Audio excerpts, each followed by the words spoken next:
Erbakan'a da hayalci demişlerdi. Ama bugün onun bütün projeleri hayata geçti. Hatırlatın. Yıl 1975. Ben Erbakan Hoca ile birlikte siyaset yapıyorum. 17 yaşındayım. Bülent Ecevit, Sayın Erbakan çok hayalcisiniz demişti de Erbakan'ın müthiş bir cevabı var. Hayalciliğimizden bahsettiler. Teşekkür ederim çünkü hayal çok kıymetli bir şey. Bir şeyi hayal etmeden hiçbir şey yapılamıyor. Bunu ben çok kıymetli bir meziyet olarak biliyorum. Esasen kendileri de şair oldukları için zaten hayalle iç içedirler. Şimdi çok önemli bir konu şudur. Biz Türkiye'de aynı zamanda uçak yapacağız, tank yapacağız. Ama 100.000 uçak 100.000 tank değil. Ve biz bu 100.000 yapan motoru da kurduk. Hemen size şunu söyleyeyim ki işte aramızdaki fark bu. Bizim gerçekleştirdiğimiz şeyleri siz hayal bile edemiyorsunuz. Sizin havzalarınıza Türkiye'de 100.000 motor yapılması sığmıyor. Halbuki biz bunu yapıyoruz. Bunlar hedeftir dedik ve o hedefi de gerçekleştirdik. Bunlar hayal değil, bunlar gerçekler. Her şey hayalden başlar.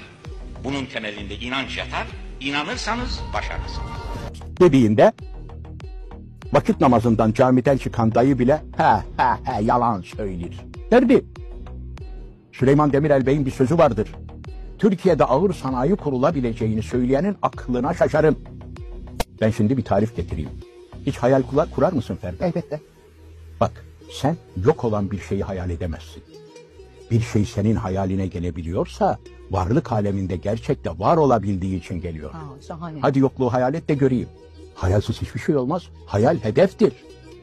Bir hayal olmayanlar bana palavra desin, çok da umurumda. Neler gerçekleşti o günden bugüne? Her şey, hepsi. Sadece dolarizasyon kaldı. Bir tek paranın belini kırarsak. Bir tek o kaldı, evet. Bir tek o kaldı. Savaşamazlar bizimle. Teknolojik olarak da savaşamazlar. O kadar güçlü müyüz? Çok güçlüyüz. Dolayısıyla Türklerin kudretini Türkler bilmez.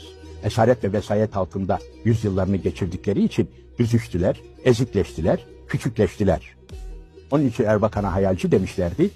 Türk devletindeki bilgileri sıradaki vatandaşlar bilse ben herhalde bugün anamdan doğdum der. O derece. Evet.